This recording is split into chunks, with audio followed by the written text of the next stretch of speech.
Selalu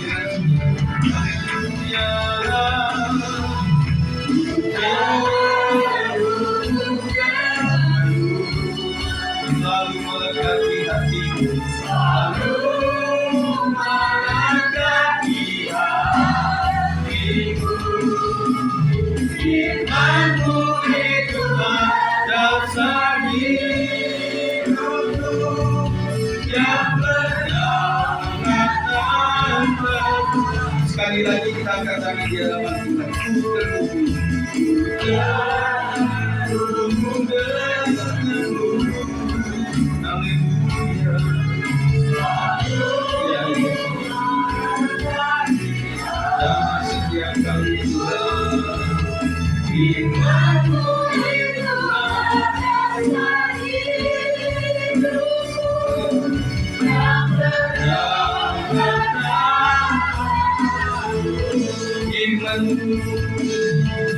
imanmu itulah dasar hidupku yang berdaulat tanpamu.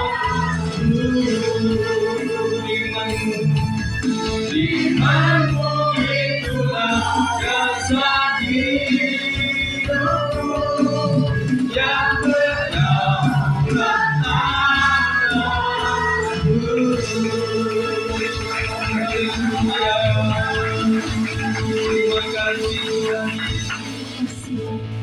Terima kasih Tuhan, kami bangga memiliki Engkau sebagai Tuhan dan Juru Selamat. Pilihan kami sudah benar Tuhan. Kuatkan iman kami dengan firman Tuhan, supaya kami tambah setia untuk beribadah, tambah setia untuk melayani. Apapun keadaan kami, apapun yang dikabarkan melalui media sosial, kami tidak terpengaruh, supaya iman kami tetap mantap di dalam Tuhan. Dan oleh sebab itu ajar kami Tuhan untuk mengembangkannya melalui doa-doa kepada Tuhan, melalui iman kepada Tuhan, melalui melakukan firman Tuhan dengan baik. Dan kami percaya Tuhan, gelap tidak bisa bercampur dengan terang Tuhan. Ampuni segala kesalahan kami, kuduskan hamba-Mu, kuduskan kami semuanya, supaya kami bisa mendengarkan dengan baik. Segala roh jaya akan dihancurkan dalam nama Yesus. Kami siap untuk belajar. Kami sudah berdoa di dalam satu nama Tuhan Yesus Kristus. Yang percaya katakan amin. Puji Tuhan, silakan duduk. Shalom semuanya. Apa kabar? Luar biasa ya. Puji Tuhan. Kita ketemu dalam materi yang baru, yaitu membangun altar demi revival. Apa itu altar, saudara sekalian? Altar itu adalah meja atau panggung yang ditinggikan di tempat ibadah untuk melakukan ritual keagamaan seperti persembahan korban, doa atau upacara sakral. Nah, kalau kita di sini, inilah yang dianggap altar, begitu sekalian. Jadi altar ini memang harus dihormati, ya, harus dihormati, dan para pelayan Tuhan harus menghormati panggung ini sebagai misbah, altar yang kudus di hadapan Tuhan.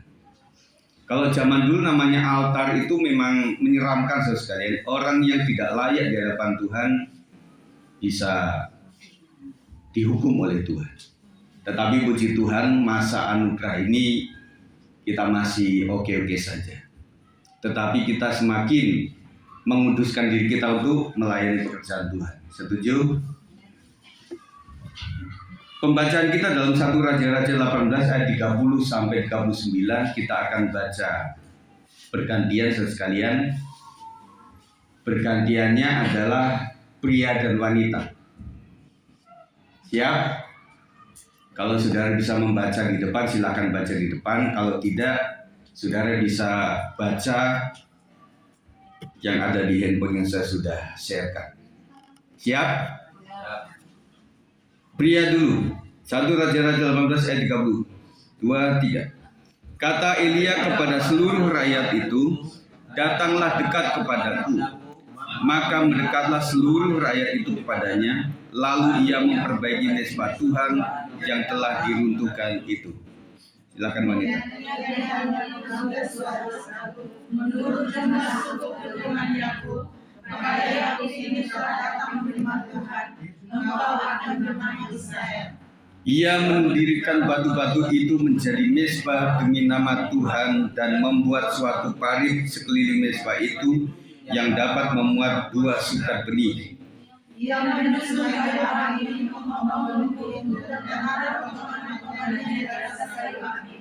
Sesudah itu ia berkata, penuhilah 4 buyung dengan air dan tuangkan ke atas korban bakaran dan ke atas kayu api itu.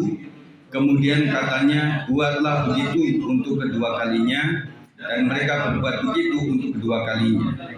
Kemudian katanya, buatlah begitu untuk ketiga kalinya, dan mereka berbuat begitu untuk ketiga kalinya.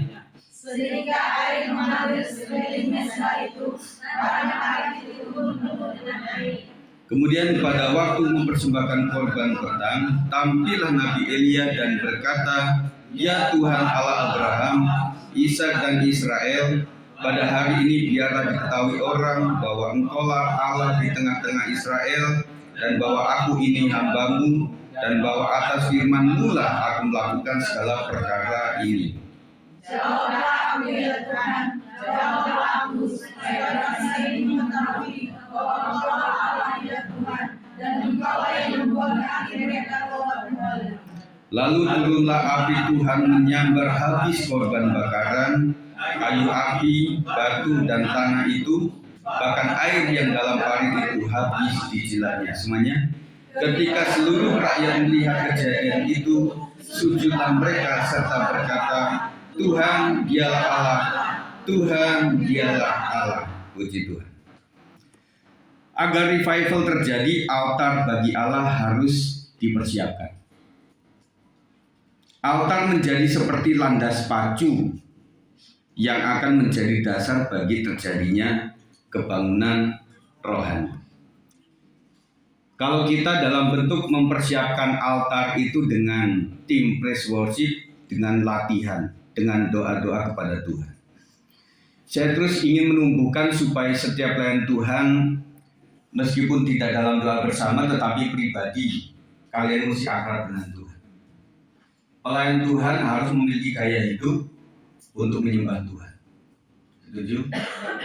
Jadi semua komisi di dalam mempersiapkan diri untuk melayani Tuhan harus sungguh-sungguh. Kalau kalian kuat untuk berpuasa, silakan berpuasa supaya kuasa Tuhan semakin nyata. Amin. Ya, jemaat Tuhan juga supaya betul-betul pelayanan kita mengandung puasa kebangunan rohani. Bagaimana landasan itu bisa kita buat, saudara sekalian? Yang pertama, jemaat harus berkumpul dalam kesatuan. Ayat 30a tadi, Elia berkata kepada bangsa itu, mendekatlah kepadaku. Sebelum api Tuhan turun, umat harus berkumpul kembali. Revival selalu dimulai dengan pemulihan relasi, kesatuan, dan komitmen bersama kepada Tuhan. Saya ulang, kegerakan rohani selalu dimulai dengan pemulihan hubungan relasi. Ada kesatuan dan komitmen bersama kepada Tuhan. Kita ini tim, saudara sekalian. Gembala, pemimpin, para pengurus, dan juga para ketua komisi, dan juga jemaat Tuhan, kita satu, saudara. Setuju? Mari kita katakan, kita adalah satu tim. 1, 2, 3. Kita adalah satu tim. Jadi ketika saudara ada di gereja ini, siapapun saudara duduk di sebelah manapun, kita adalah satu tim yang saling menguatkan, meneguhkan, saling membantu saudara. Jadi suksesnya seorang worship leader adalah harus didukung oleh jemaat Tuhan. Di titik jemaat, mari jemaat saudara mendukung siapapun yang memimpin di sini. Maaf, kalau saudara masih kuat berdiri, silakan berdiri. Kalau saudara masih bisa tepuk tangan, oleh karena nggak salah urat atau apa, silakan tepuk tangan. Karena kita adalah gereja aliran karismatik Pentakosta yang boleh melakukan itu. Amin. Tetapi bagi dudukan pelayan Tuhan, biarlah kita tidak fokus kepada manusia. Fokus kita kepada Tuhan saja. Artinya, pada saat engkau nggak mendapatkan dukungan seakan-akan oleh jemaat karena faktor fisik dan sebagainya, kita nggak terganggu. Amin. Dan usul saya bagi pemimpin di sini, lihatlah orang-orang yang semangat. Katanya begitu, saudara. Kalau saudara selalu konsentrasi pada orang-orang yang tidak semangat, saudara akan terpengaruh. Kecuali saudara sudah kuat membawa itu, saudara bisa ajak jemaat yang tidak semangat menjadi semangat. Ya. Bangsa Israel yang tercerai-berai dipanggil untuk kembali berdiri sebagai satu umat di hadapan Allah. Prioritaskan ibadah dan pertemuan umat Tuhan, serta bangun atmosfer kasih dan kesatuan dalam komunitas. Saudara, kita bersyukur komunitas kita adalah komunitas rohani yang hendaklah saling membantu, saling menguatkan, dan bukan saling menghakimi. Setuju ya? Saya terus ungkap ini karena kami juga ada kelemahan, Bapak Ibu Saudara juga ada kelemahan, bahkan mungkin kita juga banyak kelemahan, tetapi kita pandang yang positifnya. Di dalam kekurangan dan kelemahan dan ada juga kelebihan, kita konsentrasi kepada kelebihannya. Kita berdayakan kelebihan seseorang dan kita minimalisir untuk kekurangan dan kelemahannya. Yang paling aman, berpikirlah orang itu banyak kurang, artinya dia belum dibangun. Kita harus bantu orang lain. Jadi saudara, kalau ala dunia ada orang kurang, kalau saudara sebagai bos, saudara tegur, SP 1, 2, 3, pecat. Tetapi dalam komunitas orang percaya, ketika ada orang lemah, kita unggah dia kelebihannya apa, kita matikan kelemahan dia, sehingga dia tampil menjadi manusia baru.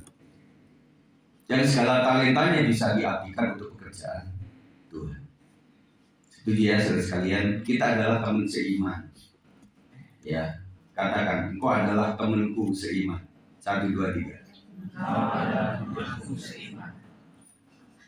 Harus begitu, saudara. Dan kau bilang, kau musuhku yang paling kejam. Jangan gitu, saudara.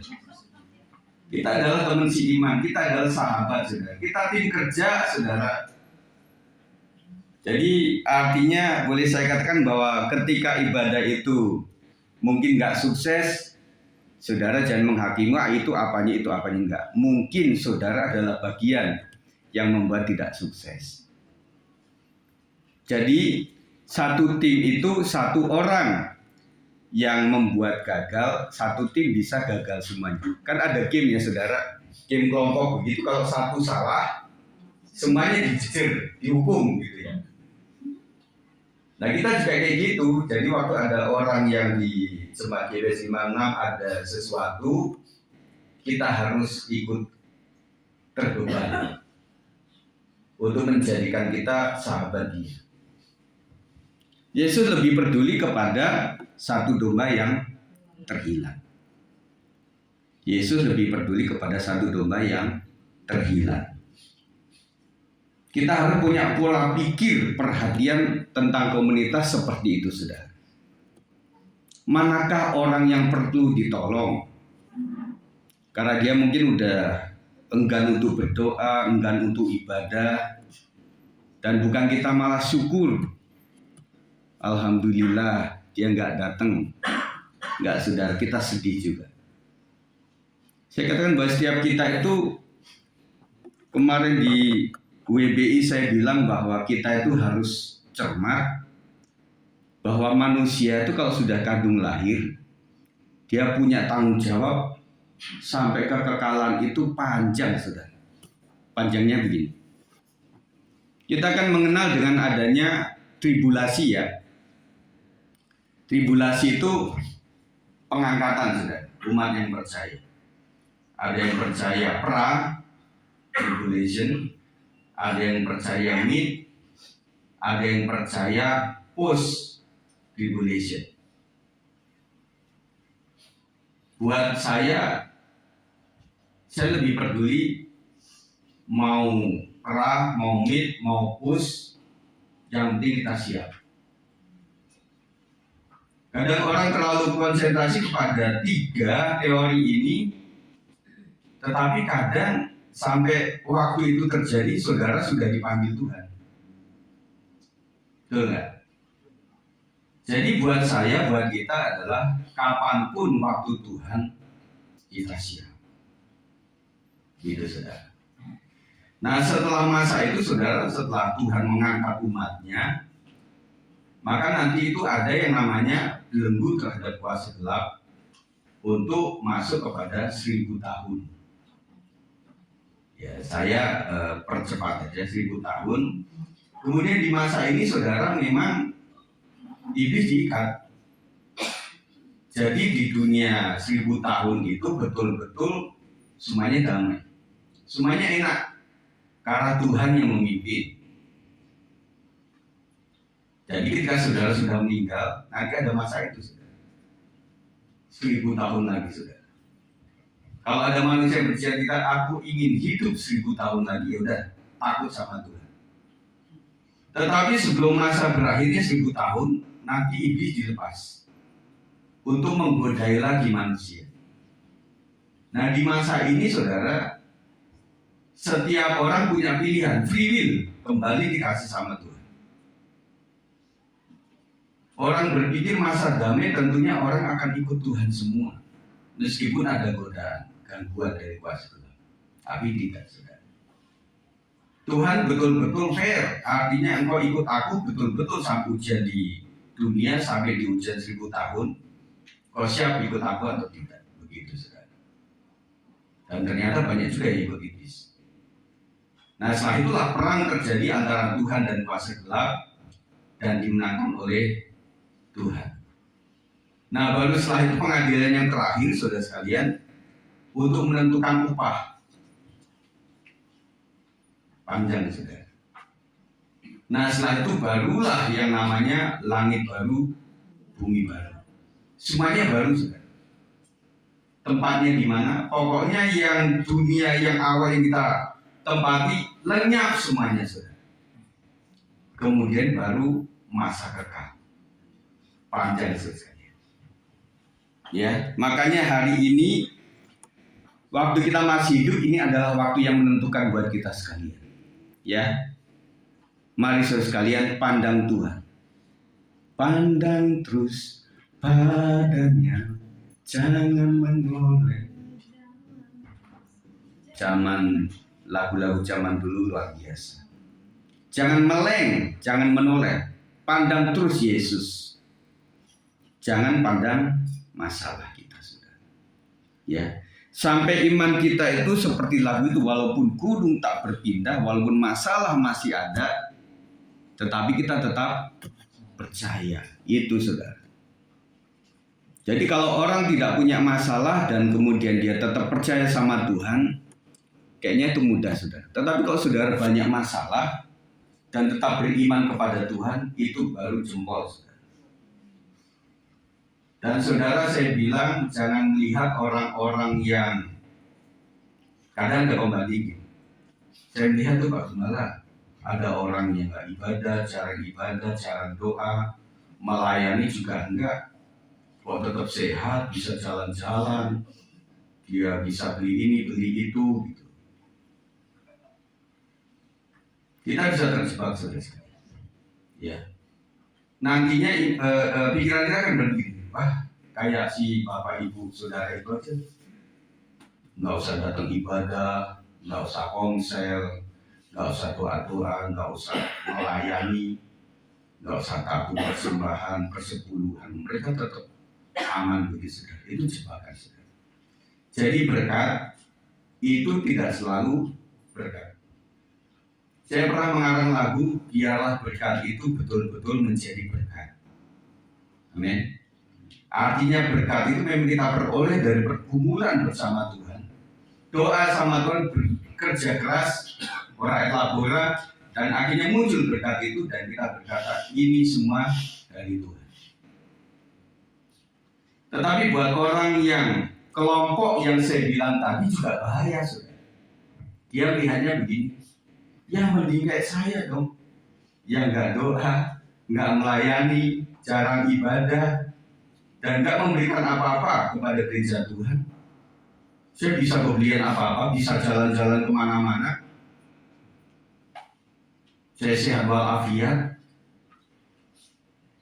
Dan dia diteruskan daripada orang itu yang rajin gereja, rajin ibadah, jadi pengurus, melayani, maka tetap aja nggak punya duit. Malah kadang sakit-sakit. Dan saya saudara melihat bahwa para pengurus di sini yang aktivis-aktivis malah pada sakit, saudara. Ya, saya bergumul terus ini ada apa itu? Tetapi saya ingin menguatkan para pelayan Tuhan. Seperti saya berkali-kali bilang bahwa kadang orang itu fisiknya sehat, rohaninya malah sakit. Tetapi kadang-kadang fisiknya ya sakit-sakitan malah rohaninya sehat. Contohnya gini, kalau orang sehat walafiat pada saat kegiatan ada mau nanti kita merayakan Paskah, Jumat Agung dan Natal atau apa, orang berpikir sehat, wah ini masa Desember ini lumayan bisa jalan-jalan, saudara. Bisa. Terus sebenarnya yang kedua, saya kan bukan pelayan, jadi bebas bepergian.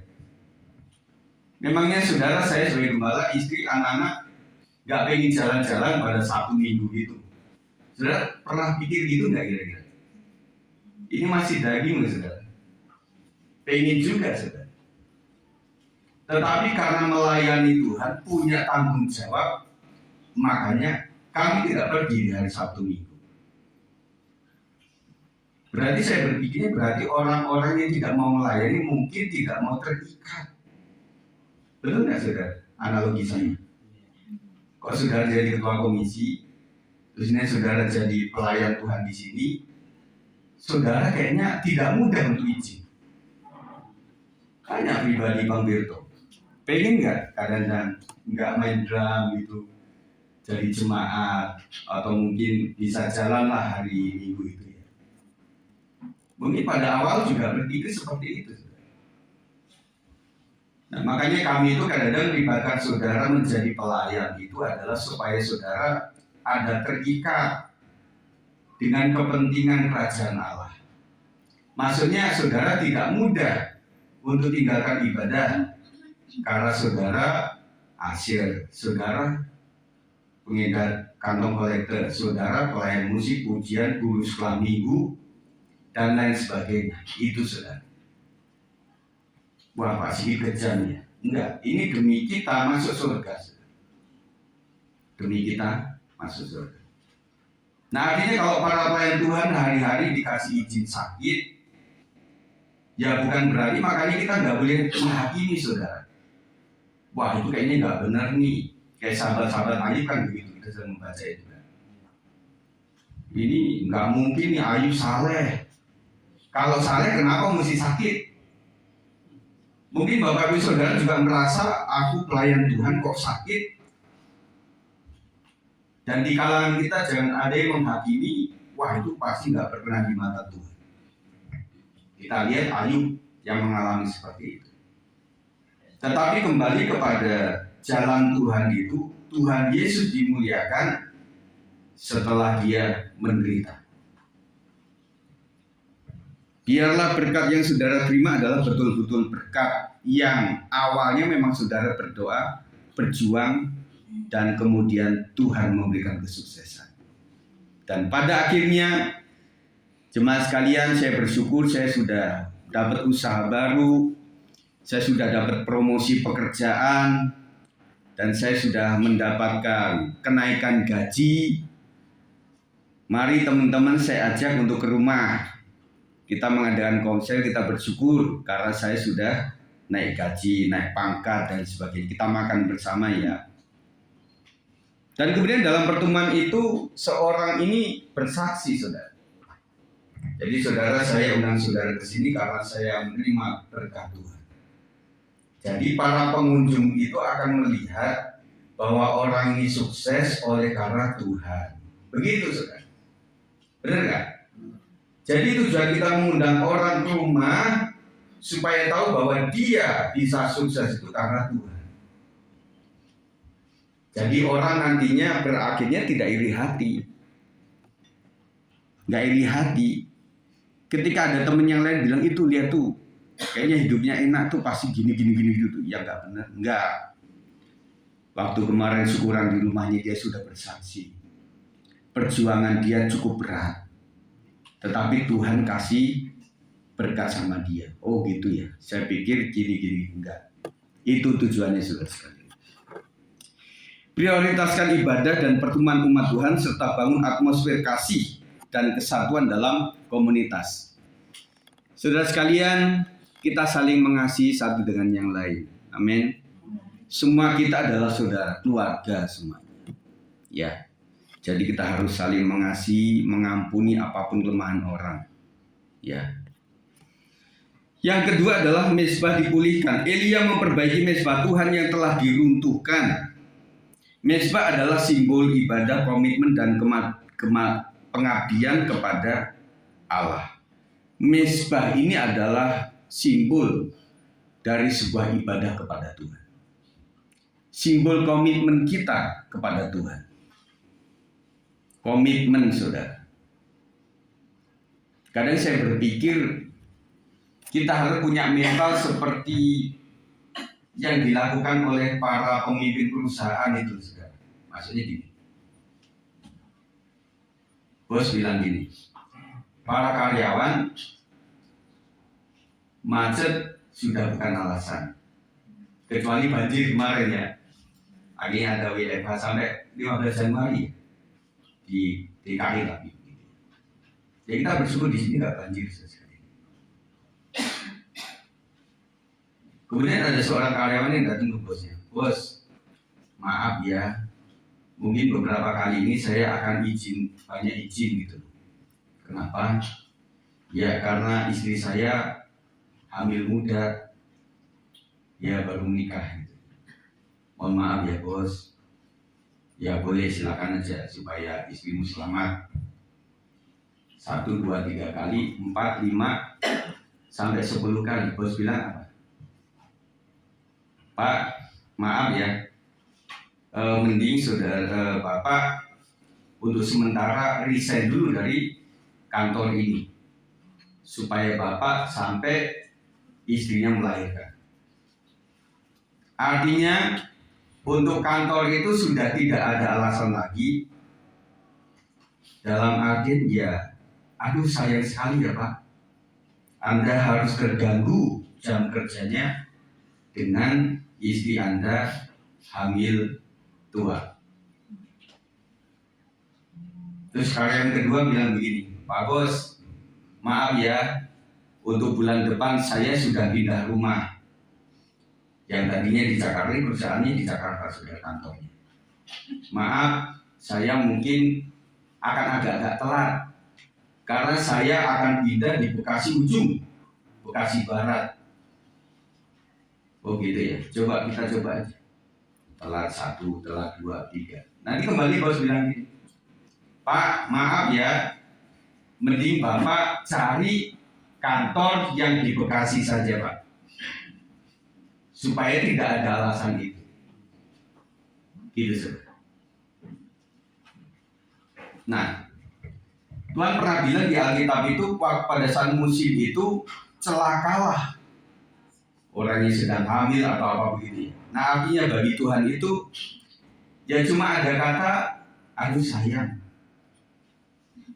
gitu. Terus kalian mungkin ada orang yang iri hati gitu. Ada yang dekat sama gereja, kami sangat dekat sama gereja, memang tinggal di gereja sekarang. Kemudian ada jemaat Pak Tri yang paling ujung sementara. Kalau Pak Tri nggak cari Tuhan, dia akan membandingkan yang lain. Pak Gembala, enak yang dekat-dekat itu Dan kadang-kadang saudara jarak dekat, jarak jauh tuh yang paling duluan kadang-kadang malah yang jauh saudara. Malah gitu saudara. Yang dekat karena berpikir dekat ini nanti gampang lah. Nah bagi Tuhan saudara sekalian, nanti ketika saudara punya alasan, saya pernah waktu itu membahas tentang sebuah alasan kepada Tuhan. Bisakah Tuhan mentolerir alasannya kita punya saudara? Maksudnya gini, Tuhan maafkan saya ya, saya tinggal jauh dari gereja. Jadi saya dalam sebulan kadang cuma 2 kali ibadah. Tuhan dalam kata singkat gini, ini rekayasa saya saudara. Gambaran saya, ilustrasi lagi. Aduh sayang ya kamu jauh. Aduh sayang ya kamu males. Aduh sayang ya kamu sombong. Aduh sayang kamu ya. Apakah sayangnya Tuhan itu mentolerir yang tadinya harus masuk neraka kemudian aduh sayang karena kamu memang beralasan secara logis ya udah kamu ke surga deh. Gitu nggak? Nggak akan begitu. Makanya garis kita itu adalah saya dekat ya puji Tuhan, saya agak jauh puji Tuhan, saya jauh saya puji Tuhan. Yang artinya Tuhan didik itu sampai betul-betul. Dan saya bilang gini, pernah mengatakan begini saudara, kalau saudara rasanya berat sekali untuk bangun pagi atau dini hari Tuhan membangunkan saudara untuk doa, dan itu adalah berat bagi saudara. Saudara paksakan daging saudara, lakukan saja saudara.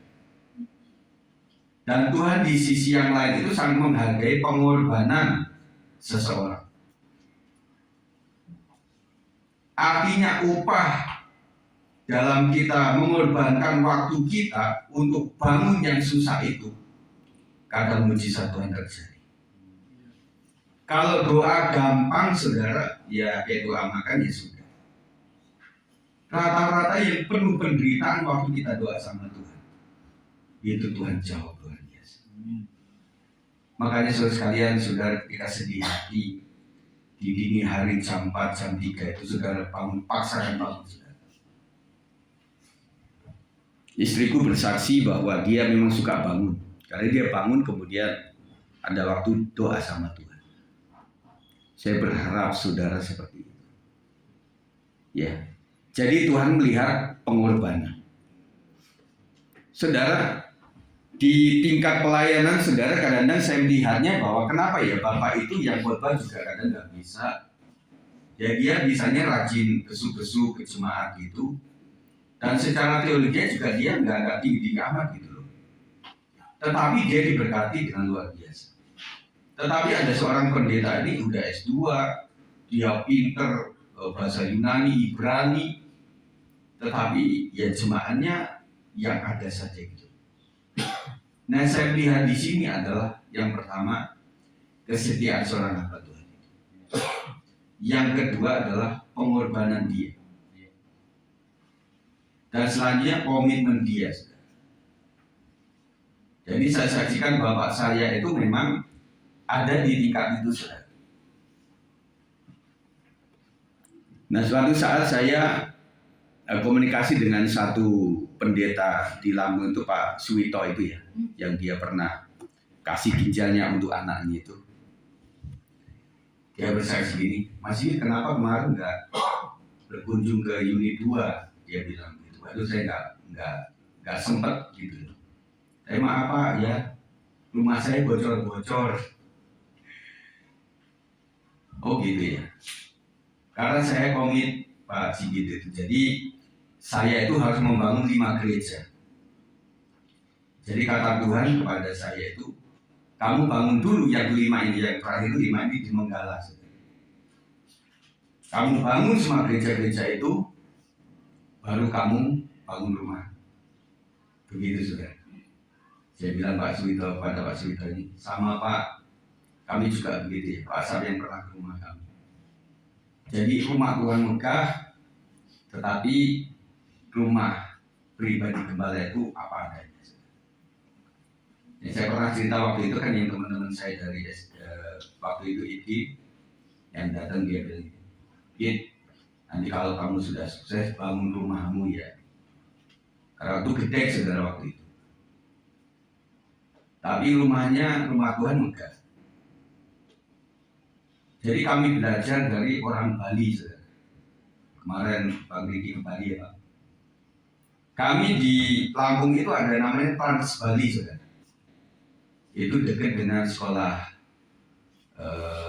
teologi Mawar Saron yang ada di sana. Suatu saat saudara bisa berkunjung di tempat-tempat orang Bali itu. Orang kampung saudara rumahnya biasa, tetapi di depannya itu ada tempat ibadah mereka.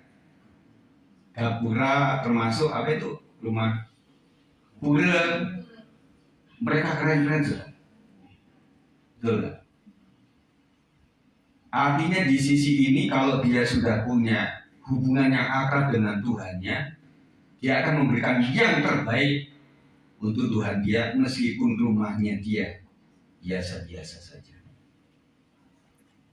Dan prinsip ini ada beberapa orang yang mengatakan sebelum saya merenovasi atau membangun rumah pribadiku, aku akan bangun rumah Tuhan sebagai penghormatanku kepada Tuhan. Banyak saudara yang bernilai seperti ini, misalnya buah sulung, persepuluhan, atau misalnya anak pertama, buah pertama, kalau di kampung kambing pertama, kemudian lembu yang pertama, panenan yang pertama, itu diberikan untuk pekerjaan Tuhan. Ini adalah sebuah prioritas kepada yang harus dihormati. Jadikan Tuhan menjadi Tuhan yang sesungguhnya. Yang bukan Tuhan yang menjadi banser aja, udah ke dukun sana, dukun sini, sudah ke peramal sini nggak bisa, ya udahlah Yesus sekarang. Ada orang begitu saudara. Tetapi saya berharap kepada setiap kita prioritaskan Tuhan Yesus. Amin. Apapun itu saudara. Termasuk kemarin saya bilang juga kepada teman-teman WBI, kalau ibu-ibu punya masalah atau apapun, lebih dulu datang pada Tuhan. Dan jujur apa adanya saudara. Enaknya kalau kita sesuai prinsip Tuhan, kita buka kamar, tutup, doa di situ. Apa adanya saudara. Pak, jadi kalau misalnya kita ngomong sama masalah sama orang lain, suami, sama istri, sama anak-anak gimana? Ya bisa. Sama sahabat bisa. Tetapi saya tekankan bahwa fakta menunjukkan musuh yang paling jahat adalah mantan sahabat. Hati-hati saudara. Mantan sahabat atau di dunia lain mantan suami, mantan istri, mantan pacar, itu adalah paling jahat buat kita sekalian. Hati-hati saudara. Ya. Tetapi kalau kepada Tuhan saudara, Tuhan itu dalam bahasa kita saya bilang nggak ember saudara. Tuhan itu yang pertama maha mendengar dan dia tidak merasa direpotkan dengan doa-doa kita saudara. Meskipun setiap hari doanya itu saja saudara. Tuhan mendengar. Yang kedua, Tuhan punya solusi. Yang penting kita tetap bertahan dan tetap beriman kepada Tuhan. Kok selain Tuhan gimana Bapak Saudara? Saudara pasti punya pengalaman. Aduh saya punya masalah ini, saya cerita sama sahabat. Minggu berikutnya kok jadi satu RT tahu. Waduh, bikin malu aja sih. Benar nggak saudara? Bahaya saudara. Ya, mending datang kepada Tuhan. Masalah pendidikan bagi anak-anak kita serahkan kepada Tuhan. Masalah engkau mau cari jodoh serahkan kepada Tuhan. Doa sama Tuhan. Ada kenalan, kasih tahu sama orang tua. Mah ini kenalan saya. Udah pacaran belum? Enggak, baru kenalan saja. Ya puji Tuhan. Kok tiba-tiba datang, Mah, saya minta supaya gereja memberkati saya. Loh, kenal juga belum. Mama nggak kenal siapa dia. Ya, kita doa sama Tuhan. Dan anak-anak jujur sama orang tua. Karena nanti belakangan juga aku harus jujur kepada orang tua. Daripada kucing-kucingan begitu, nggak enak hidup ini. Ya, kita serahkan semuanya kepada Tuhan. Nah, jadi para hamba Tuhan itu adalah karena kesetiaan pengorbanannya kepada Tuhan. Mereka nggak cakap dalam segala sesuatu, tetapi Tuhan berkati luar biasa. Nah, Pak Wito itu seperti itu. Rumahnya ya bocor-bocor begitu, tetapi dia punya gereja itu nampung sampai 600 di kampung 600. Kemudian ada 4 gereja lagi yang sedang dia bangun. Kemudian istrinya seorang dokter. Kemudian anak-anaknya 2 itu juga dokter juga. Kemarin dia sedang sidang BPP di Jakarta dan dia bilang, saya tunggu karena anakku mau kasih janji untuk pelantikan dokter begitu, dokter umum sudah. Dan jadi dokter itu mahal sudah. Kuliah dokter itu mahal. Tetapi temanku ini bisa sudah. Kenapa? Karena dia memprioritaskan pekerjaan Tuhan. Ya. Sekali waktu nanti saudara pengurus bisa jalan-jalan ke Lampung sama saya ya. Saya akan kasih tahu tentang pekerjaan Tuhan di sana. Kita lanjutkan saudara. Revival membutuhkan pemulihan mezbah pribadi, mezbah keluarga, dan mezbah komunitas. Saudara, kalau saudara misalnya punya teman atau keluarga yang taat kepada agamanya, di rumahnya ada satu tempat. Kalau orang Muslim apa namanya? Tempat doa itu musola kecil. Nah, cuma orang Kristen nggak punya yang model gitu ya. Jadi saudara bisa buat saudara sebagai mezbah keluarga saudara. Artinya ada ruang tamu, ada kamar, ada ruang dapur, ada tempat bermain, tetapi ada ya 2x2 cukup lah di semacam gua di situ. Kayak seperti gua doa yang di Kamboja itu. Kasih aja, mungkin ada pintu yang cuma separuh doang. Di situ ada Alkitab, ada gambar Yesus di situ, ada lampu redup di situ. Saudara sediakan tempat untuk mezbah saudara. Tergantung keluarga saudara ada berapa orang. Yang bagus-bagus kita tiru saudara. Jadi mezbah pribadi keluarga juga ada saudara.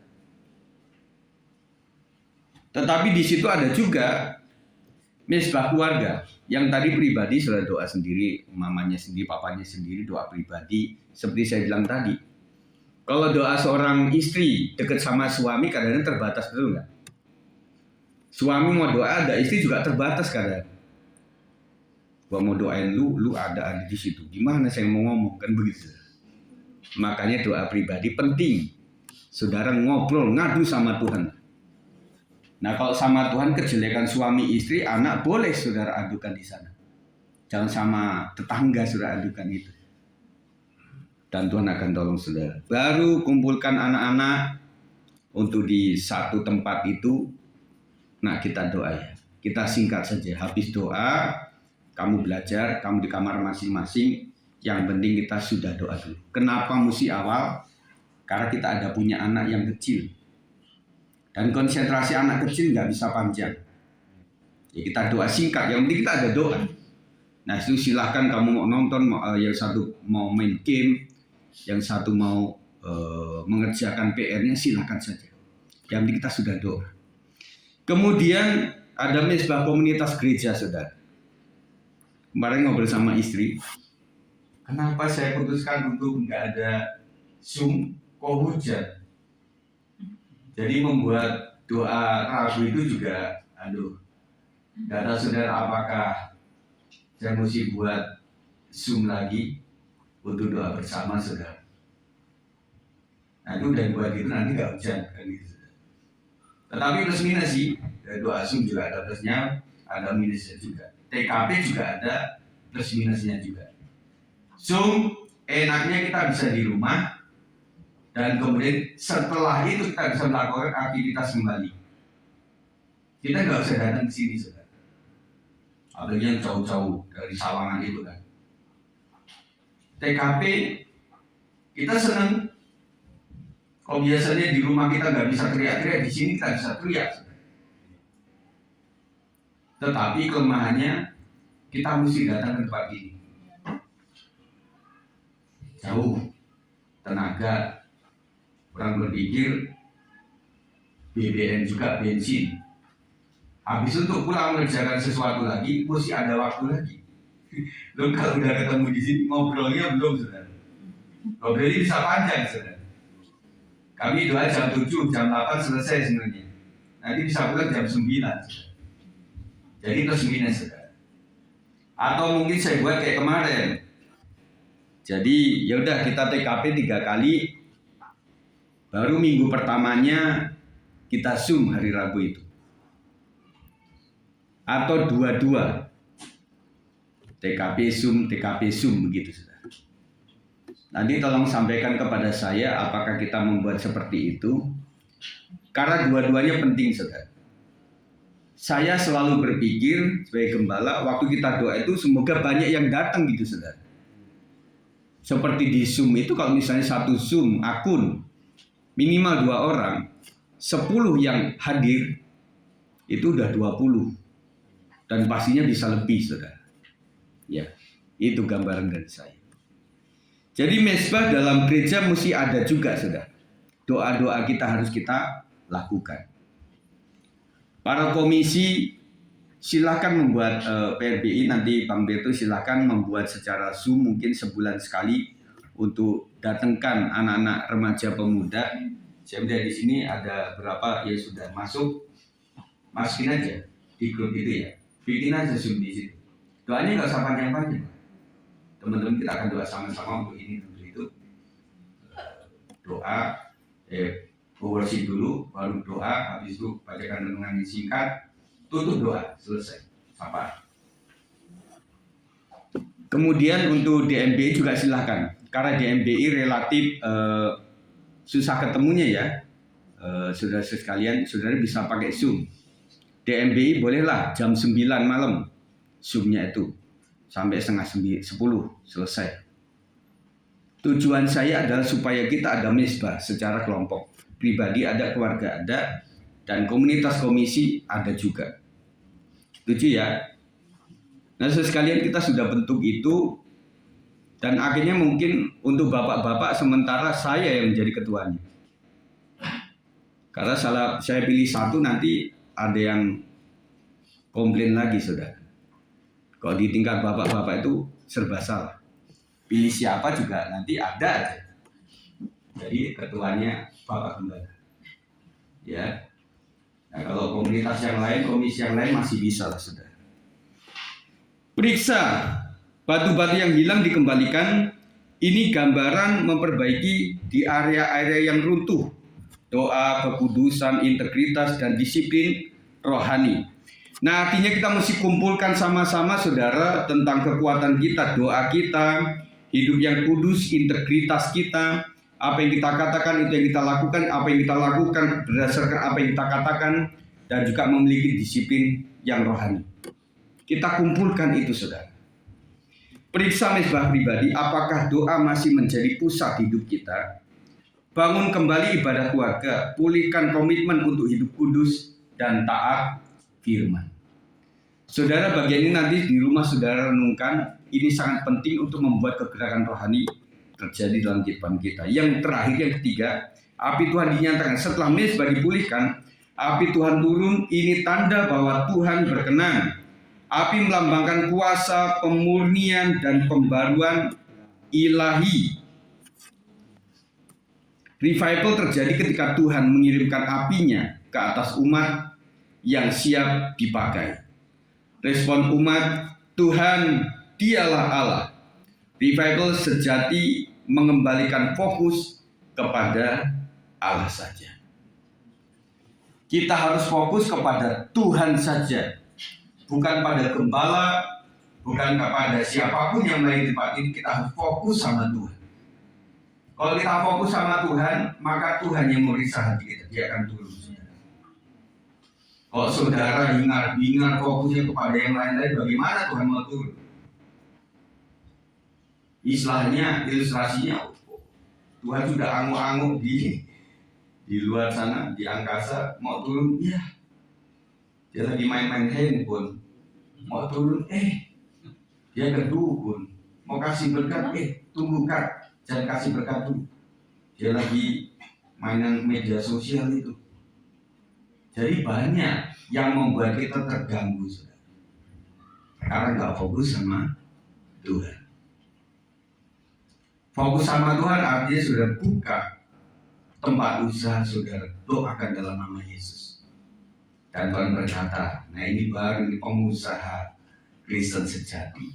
Dia memulai dengan Tuhan. Kak, turunkan berkat atas dia. Siap, saudara akan diberkati. Mari sesaat ini saudara koreksi apakah betul kita sudah fokus sama Tuhan dengan masalah hidup kita. Dan fokus kepada, waduh Pak, nanti 7 hari mati listrik. Waduh, fokus longsor, hujan deras. Teman-teman yang kerja sudah masuk ke WFH belum? Ya, enggak ya. Karena yang nanggung-nanggung, yang geleng-geleng itu enggak ada banjirnya. Kemarin Pak Thomas sempat banjiran ya Pak. Ya, puji Tuhan lah. Nah saudara, saya tegaskan bahwa apapun yang terjadi kita mesti back to the Bible. Firman Tuhan sudah menggambarkan itu, saudara. Jadi kalau ada kejadian sesuatu itu yang pertama kita tahu bahwa Alkitab ini ya dan amin. Yaitu kita sudah bangga, saudara. Dari hal ini saja pilihan kita sudah tepat. Kepada teman-teman yang dulunya non-Kristen, engkau sudah tepat. Jangan berpikir yang lain lagi. Saudara harus fokus kepada jalan ini. Dan ketika saudara menyadari bahwa jalan ini sudah benar, pasti saudara punya rasa iba terhadap teman-teman kita yang belum kenal Tuhan. Saudara doakan, saudara kasih taburi kebenaran firman Tuhan. Dan resep dari Pak Hari Sempulur kemarin luar biasa. Jadi dia hanya mengabarkan kebaikan saja. Tugas kita tidak mengkristenkan, tetapi hanya kabar, informasi, kebenaran. Itu saja. Ketika orang menyadari itu, dia mungkin tidak menjadi Kristen, tetapi dia tahu Yesus itu siapa. Amin, saudara. Dan suatu saat ketika dia sudah ke dukun sudah, ke peramal sudah, minta toko ini sudah, dia tetap sakit seperti itu, dia teringat, oh iya ya, waktu itu saya punya sahabat orang Kristen, minta tolong sama dia mungkin bisa. Saudara dihubungi. Dan saudara kalau melakukan ini, saudara bukan pendeta, tetapi saudara akan dipanggil pendeta. Silakan Pak Pendeta, silakan Ibu Pendeta. Karena apa? Saudara melakukan perintah Tuhan. Jadi bukan karena jabatan saudara melakukan itu, tetapi buah dari apa yang saudara lakukan, ini adalah tindakan pendeta. Akhirnya kita bilang, maaf Bu, bukannya Anda non-Kristen? Apa-apa Bu, karena udah kesana-sana nggak bisa. Mungkin Ibu doakan nanti sembuh. Tetapi maaf ya, saya doakan dalam nama Yesus, boleh nggak? Oh, mau. Orang kalau udah kepepet, saudara pasti mau. Betul nggak? Makanya saudara kalau misalnya kunjungan di rumah sakit, saudara berdoa itu lebih mudah. Kalau tangan udah diangkat, kaki sudah angkat, udah infus di mana-mana, saudara ngobrol. Nah, boleh nggak mamamu non-Kristen kan? Saya doain boleh nggak? Oh boleh tante. Kenapa? Ya udah, harapannya udah menipis. Saudara bisa doa di situ. Kalau orang-orang sudah kepepet, saudara, artinya ya si ibu tadi bilang, ya udah, panggil anak-anakmu ya yang ada di rumah sini. Oh, untuk apa Bu? Ya saya mau izin Yang anak pertama, Bu kedua, yang ketiga ada di Bekasi. Yaudah, nah boleh nggak kalau saya doa secara Kristen buat mamamu ini? Oh boleh tante, silakan saja. Enggak saudara. Jadi apa yang kita taburkan itu tidak pernah kembali dengan sia-sia. Pokoknya kabarkan Kristus aja lah. Gak usah, kamu harus jadi Yohanes, harus jadi Matius, nggak usah. Tetap Abdurrahman tetap situ. Ya. Tetap dia pakai peci, tetap pakai itu, nggak apa-apa. Karena yang membuat orang itu percaya pada Kristus hanya Roh Kudus sendiri. Tugas kita hanya pengabar baik, saudara. Berdoalah agar Tuhan mengirimkan apinya, api kerinduan, api kekudusan, dan passion rohani. Nanti saya akan terangkan ini, saudara. Mari para pemain musik silakan ke depan. Sebagai kesimpulan, saudara, mari bangun landasan bagi Tuhan dengan menjadikan jemaat yang bersatu dalam relasi kesatuan komitmen bersama. Yang kedua, pulihkan dan bangun lagi mezbah pribadi, mezbah keluarga, dan mezbah komunitas gereja bagi Tuhan. Yang terakhir, bangun kembali api kerinduan, api kekudusan, dan passion rohani. Passion itu ada gairah, semangat yang kuat, minat yang mendalam, atau keinginan yang besar agar api Tuhan dinyatakan. Ada satu lagu, ku bawa hidupku menjadi rumah doa.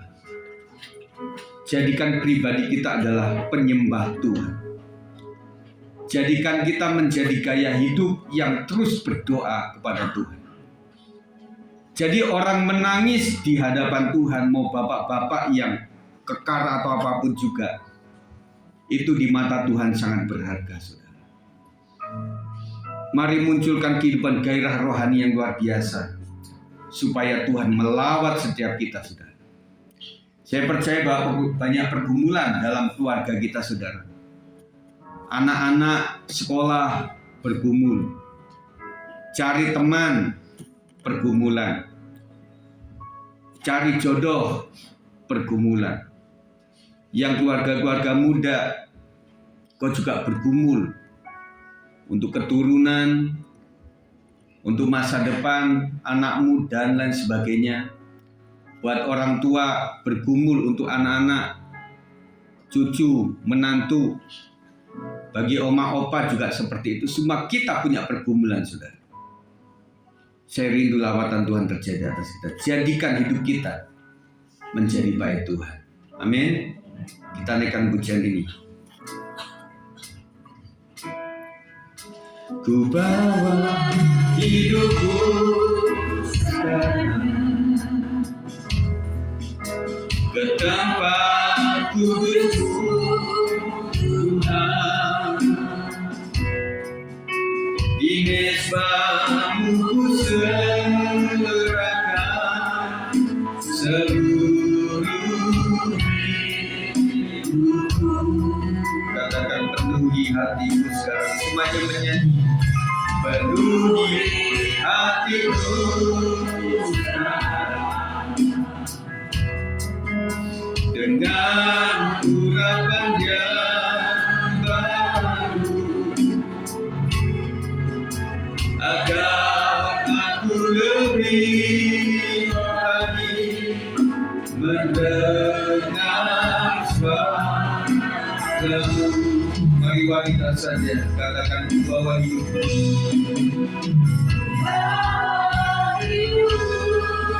Terima kasih.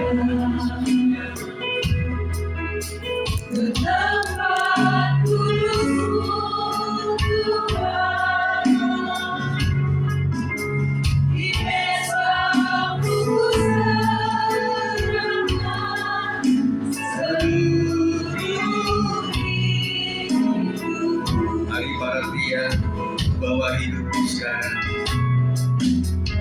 bawa hidupku sekarang ke tempat kudus-Mu Tuhan, di mezbah-Mu serahkan seluruh hidupku.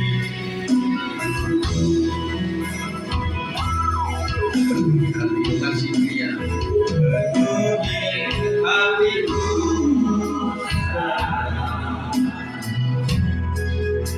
dengan urapan yang baru,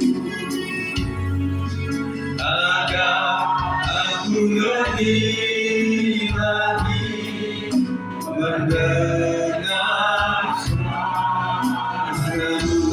Semuanya katakan di hadapan kita. Jadikanlah Tuhan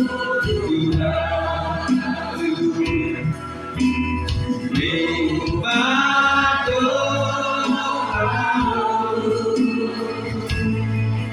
agar semua suku bangsa dapat menyembah-Mu. Jadikan aku Tuhan, jadikan aku, haleluya, limpah doa-Mu, agar semua suku bangsa dapat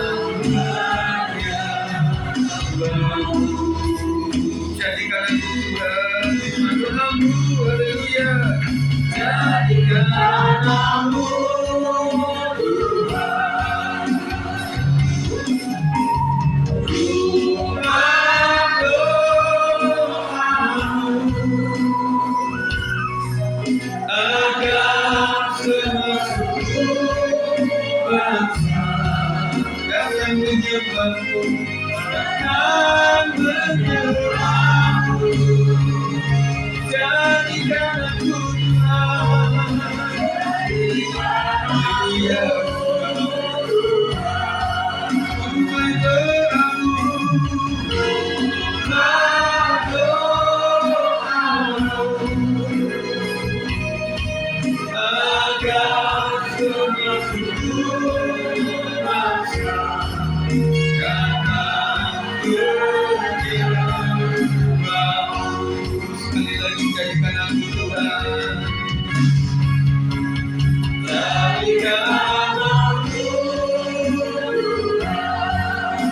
jadikan kami ya Tuhan, rumah doa-Mu, agar semua keluarga-Ku, agar semua keluarga-Ku datang menyembah-Mu. Jadikan kami Tuhan, jadikan aku Tuhan, rumah doa-Mu, rumah doa-Mu, agar semua keluarga-Ku, agar semua keluarga-Ku datang menyembah-Mu.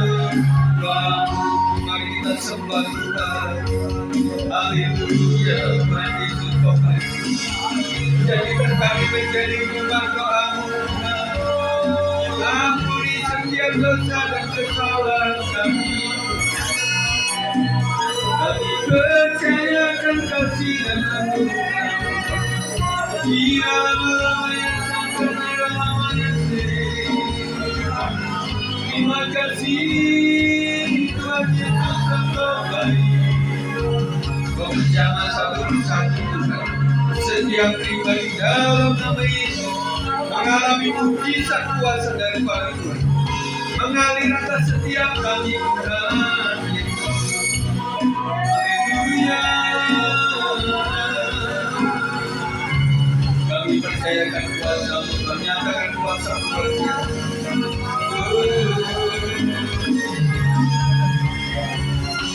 Nanti Ibu Ida akan bawa kita dalam Tuhan. Kita naikkan ujian dari awal.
akan selalu ada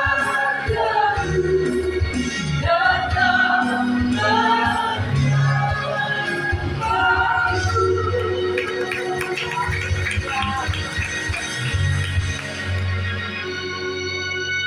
jadikan kami Tuhan menjadi rumah doa. Jadikan diri kami ini menjadi mesbah doa. Jadikan jemaatmu ini menjadi rumah doa juga. Jadikan semua keluarga kami menjadi rumah doa. Itulah kerinduan kami Tuhan. Sehingga lewat doa itu kami semakin melekat kepada Tuhan. Bukan hanya mendekat, tapi melekat, menyatu dengan Tuhan. Terima kasih Bapak. Biarlah lagu ini direma dalam hidup kami masing-masing. Dan itu dapat kami lakukan di atas pribadi kami masing-masing. Pertanggungjawaban kami masing-masing kepada Tuhan. Bantu kami Roh Kudus, supaya kami mampu untuk melakukan ini. Bapa, karena kami tahu lewat doa itu kami akan peka mendengar suara Tuhan. Karena kami belajar menekan api daging kami, tapi kami lebih menonjolkan api Roh Kudus dalam hidup kami. Karena kami sadar Tuhan, hari-hari ini dunia semakin tidak jelas. Dunia semakin banyak malapetaka. Dunia semakin banyak gonjang-ganjing Tuhan. Baik lewat media sosial yang membuatkan iman ini lemah Tuhan. Tapi kalau kami intim dengan Tuhan, kami pasti berpegang kepada firman-Mu itu Bapa. Terima kasih Tuhan Yesus. Terima kasih firman itu indah pada siang hari ini. Semakin Kau pakai hamba-Mu pada sedikit. Satu kerinduan kami, bukakanlah firman Allah. Supaya pesan Allah sampai kepada kami sebagai jemaat ini. Sehingga firman itu kami semakin dewasa. Rohani kami semakin dewasa. Kalau kami dewasa, itulah yang menjadi mempelai Kristus Bapa. Bukan iman anak-anak, tapi iman yang kuat, yang bertumbuh bersama dengan Tuhan. Bentuk kami Tuhan dari firman Allah, sehingga karakter kami dibentuk juga. Firman Allah itu menjadi lifestyle hidup kami, menjadi gaya hidup kami sehari-hari. Dimanapun kami ditempatkan, kami bekerja di kantor masing-masing, di masyarakat kami juga, terutama di keluarga kami Tuhan. Terima kasih Bapak yang baik. Walaupun kami sedikit Bapak di sini bersekutu bersama dengan Tuhan, tapi kalau iman kami berkualitas, kami bertumbuh, itulah yang Tuhan minta dalam hidup kami. Kami tidak mau Bapak ibadah setiap hari Minggu hanya karena suatu kewajiban atau rutinitas. Kami tidak mau itu Tuhan. Kami mau lebih daripada itu Tuhan. Kami datang ke sini dengan penuh sukacita, mencari wajah Tuhan, mencari firman Allah. Terima kasih Bapak yang baik. Seberapapun Tuhan yang kami bawa pada saat ini, kami mau persembahkan tubuh jiwa kami sebagai persembahan hidup di hadirat Tuhan. Persembahan yang kudus, itulah yang Kau mau Bapak dalam hidup kami. Terima kasih Bapak yang baik. Terpujilah nama-Mu. Diberkatilah jemaat GBI Semak 6. Apapun masalah kami Tuhan, apapun sakit penyakit kami, yang kami tahu pasti Engkau Tuhan yang menjadi jawabannya. Yang kami tahu pasti Tuhan yang menyembuhkannya. Dalam nama Yesus Kristus, setiap yang sakit sembuhlah di dalam nama Yesus. Yang lemah rohaninya kuatkan Bapak Ibu. Yang lemah fisiknya kuatkan di dalam Yesus. Terima kasih Tuhan. Terpujilah nama-Mu Bapak yang baik. Sepanjang satu hari Bapak, Kami serahkan hidup kami ke dalam tangan Tuhan. Keluar masuk kami rumah kami masing-masing. Allah yang Immanuel, Tuhan yang beserta dengan kami. Malaikat Tuhan yang menjaga kami seluruhnya. Sehingga kami terhindar dari segala malapetaka. Dalam nama Yesus, kami tolak patahkan dalam nama Yesus. Janji firman Allah, kekayaan dan kananmu Tuhan, panjang umur dalam dirimu.